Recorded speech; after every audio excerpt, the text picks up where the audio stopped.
errei. O cara vai lá, adultera, eu errei. Você não errou não, desgraçado. Você transgrediu a vontade de Deus para o relacionamento entre o homem e a mulher, que é a fidelidade.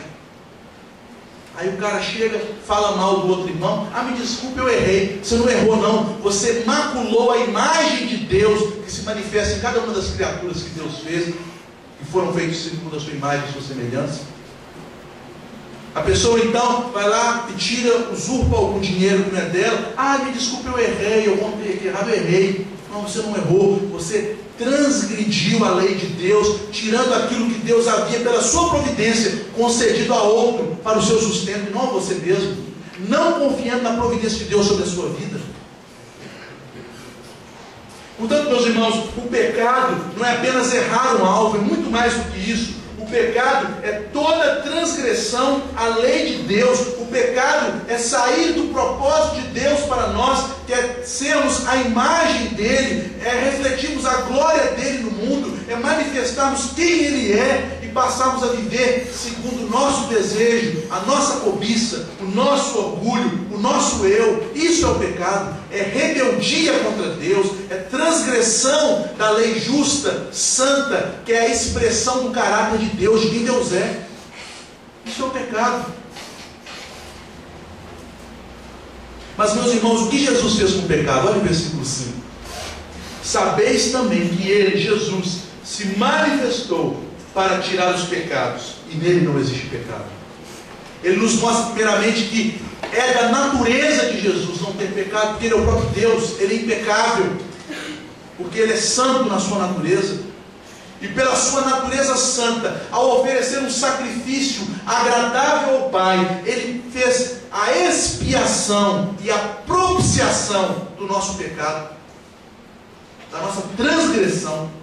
Ele fez a expiação porque ele tirou a nossa culpa. A culpa que era contra cada um de nós foi substituída pelo sangue derramado na cruz do Calvário. E ele fez a propiciação, meus irmãos, porque Jesus não morreu, não foi por causa do diabo, não. Ele morreu por causa de Deus. Quem pede o pagamento do pecado é Deus. Então ele derramou aquele sangue para que a justiça de Deus contra todo o pecado, contra toda a transgressão da sua santa lei, fosse satisfeita plenamente. Aquele que não tem pecado, ele tira o pecado. E aí nós temos uma consequência lógica nos versos 6 e 7. Portanto, se nós que estamos debaixo da órbita do amor de Deus, estamos agora debaixo da filiação, da adoção, e que recebemos o pleno perdão em Cristo, se nós fomos então libertados do pecado, como devemos viver? Todo aquele que permanece em Cristo não vive pecando. Todo aquele que vive pecando não o viu, ou seja, não conhece o Evangelho, não nasceu de novo, como diz João capítulo 3, porque aquele que não nasceu de novo, de maneira nenhuma poderá ver o reino de Deus, nem o conheceu, não tem relacionamento com ele. Venhamos a refletir um instante. Você tem vivido no pecado? Meus irmãos, não estou dizendo praticar pecado, não, porque o Evangelho, o texto mesmo nos diz: aquele que diz que não peca é mentiroso. Todos nós pecamos. Pecamos por ações, pecamos por omissões, pecamos com palavras, pecamos com atitudes, pecamos com pensamentos. Mas você vive na prática do pecado? Você tem falado mal do seu próximo? Isso é prática de pecado. Você tem sonegado suas responsabilidades com Deus, no dízimo, na guarda do dia do Senhor? Eu acho que hoje eu vou na igreja no domingo. Você acha coisa nenhuma, é uma obrigação, se não fosse nem pecado. Você tem sido uma pessoa pura, casta nos seus relacionamentos? Até que eles são casados, tem gente que acha que casou, agora liberou tudo, né? Tem que ser casto até no casamento, sabendo usufruir das bênçãos que Deus deu no matrimônio, de forma santa, de forma acordada. Você tem sido uma pessoa que tem se resguardado do pecado na área das suas finanças, na sua área afetiva, na sua vida devocional? Meus irmãos, é muito sério o diagnóstico que nos é apresentado. Aquele que vive pecando nunca viu a Jesus e não o conhece. Ah, pastor, mas eu sou presbiteriano de presbiterianos. Vai para o inferno, a igreja presbiteriana lá. Mas não vai para o céu, porque quem leva para o céu é Jesus. Se você não viu a Jesus, se você não conhece a Jesus, se você tem uma vida pecaminosa, na lama, praticando pecado, praticando imoralidade, praticando coisas que desagradam a Deus, você não tem parte com Deus, você ainda não nasceu de novo, você é meramente um religioso. E nesta manhã, pela graça de Deus, que o Espírito te conceda um novo nascimento, para que você abandone o pecado, para que você receba os efeitos da obra de Cristo na cruz, porque aquele que venceu o pecado te deu a vitória sobre o pecado. Basta você usar os meios. Às vezes você é um crente em Jesus, mas você não usa os meios que Ele deu, as armas que Ele deu. Você não tem lido a Bíblia, você não tem frequentado a igreja, você não tem orado, você não tem jejuado, você não tem buscado a Deus de todo o seu coração. Sua oração é deplorável. Às vezes eu faço umas orações, você até eu fico com vergonha. Senhor, obrigado por esse alimento, obrigado pela minha família. Primeiro, não pode nem falar obrigado com Deus, porque eu não vou poder retribuir. Como vou falar obrigado? Estou obrigado porque eu vou pagar depois? Aí eu paro assim, meu Deus, que grama de oração que eu estou fazendo. O que é isso? Tem misericórdia de mim. Aí eu comecei a orar. Quando eu faço isso, eu comecei a orar de verdade.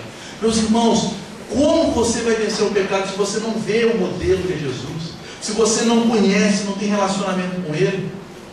Filhinhos, não vos deixeis enganar, verso 7, por ninguém. Aquele que pratica a justiça é justo, assim como Ele é justo. Vejam, os efeitos da justificação pela fé se dão na santificação. Aqueles que foram justificados diante do trono do Pai, através da declaração da justiça forense, que nos é concedida pela obra de Cristo, estes recebem os efeitos da justificação na justiça que nos é concedida pela obra do Espírito Santo, que nos santifica. Se você não pratica a justiça, você está se enganando. Mas não vos deixe enganar. Ninguém vai estar enganado daqui essa manhã. Se você tem vivido em pecado, e o Espírito Santo de Deus que está no seu coração já te incomodou, já te mostrou onde você tem que permanecer em pecado, você tem agido de maneira contrária ao que Deus tem para a sua vida. Não se engane. Não fica arrazoando no seu coração, ah, esse pastor é radical. O pastor não importa se ele é radical, se ele é brando, isso não é o pastor, é a palavra de Deus. É Deus que está falando com você nessa manhã. Não se deixe enganar pelo diabo que fica aí soprando no seu ouvido, ou pela sua carne que fica tentando arrumar racionalizações para você não assumir o seu pecado. Não seja como aquela mulher samaritana que tinha uma vida podre, já estava lá no 5º marido, no 5º ajuntamento e queria discutir liturgia. Eu fico desconfiado quando alguém me pergunta sobre liturgia. Já fico desconfiado. Está perguntando sobre liturgia, deve estar com a vida toda desgraçada. Igual a mulher samaritana. Onde devemos adorar? Minha filha, o lugar de adorar é tal lugar. Mas a questão é o seguinte: chama o teu marido. Eu vou te explicar onde devemos adorar. Minha filha, você não vai nem na igreja, quer saber onde você deve adorar? Você não consegue manter santidade nem na sua casa, não respeita nem seu pai e quer saber por que não pode tocar hino, não pode tocar corinho. Vejam, meus irmãos, como a nossa carne nos engana e nos tira do ponto essencial, que é ver Jesus, ter uma relação com Ele, e nos coloca em pontos acessórios, a fim de que nós aplaquemos a voz do Espírito Santo, que está nos incomodando a uma vida de justiça e santidade. Veja como nós somos terríveis, nos enganamos. Ah, aquela igreja presbiteriana, aquele povo é muito metido. Meus irmãos, não importa se o povo é metido, se o povo é humilde, importa é você ter uma vida santa. Não crie desculpas, não se engane, não se deixe enganar. No versículo 8 a 10, e agora já vou para o final, ele nos mostra então a origem do pecado. Esse pecado cuja natureza é a transgressão da lei, tem sua origem no diabo. E aquele que vive no pecado está mostrando que é um filho do diabo. Aquele que pratica o pecado procede do diabo. Tem gente que está na lama e está falando que é de Deus. É muita cara de pau. Tem crente cara de pau demais, né? está lá fazendo tudo quanto é coisa errada. Ah, mas eu sou de Deus. Você não é de Deus coisa nenhuma. Se você tem vivido no pecado e tem falado que é de Deus, é o diabo que está falando isso na sua boca. Aparta de mim, Satanás, como diz Jesus a Pedro. Pedro veio todo bonitão falar para Jesus: não, Senhor, o Senhor não tem que morrer, não. Que isso, Senhor? Não conjectura sobre essas coisas, não. Arrega, Satanás, porque tu não arrasou sobre as coisas de Deus, mas sobre as coisas dos homens. Se você tem dito para o seu próprio coração, para a sua própria alma, que não tem nada a ver viver da forma que você tem vivido, é o diabo que está te seduzindo. Porque aquele que vive na prática do pecado, este não é de Deus, é do diabo. Meus irmãos, o diabo ele tem muito mais facilidade de dar alegria momentânea do que Deus, sabia? Às vezes que eu entro na presença de Deus, eu muito mais choro do que eu fico rindo. Não sei se acontece com vocês. Porque é terrível. Começa a ver quem Deus é, começa a orar. Aí fala: meu Deus, como eu sou pecador, como eu tenho erros, como em cada palavra a gente tropeça, como em cada atitude a gente erra, como em cada coisa a gente é negligente. E depois que a gente vai se abrindo assim, aí vem a alegria verdadeira, que é o bálsamo do Espírito Santo que nos conforta, nos consola, e a graça que nos enche e nos restabelece. Mas o diabo é a alegria falsa. Ele diz: não, você é gente boa, você não tem nada disso não. Não, que isso? Você está fazendo isso? Você está falando mal de fulano? É porque fulano é muito chato mesmo, ele merece.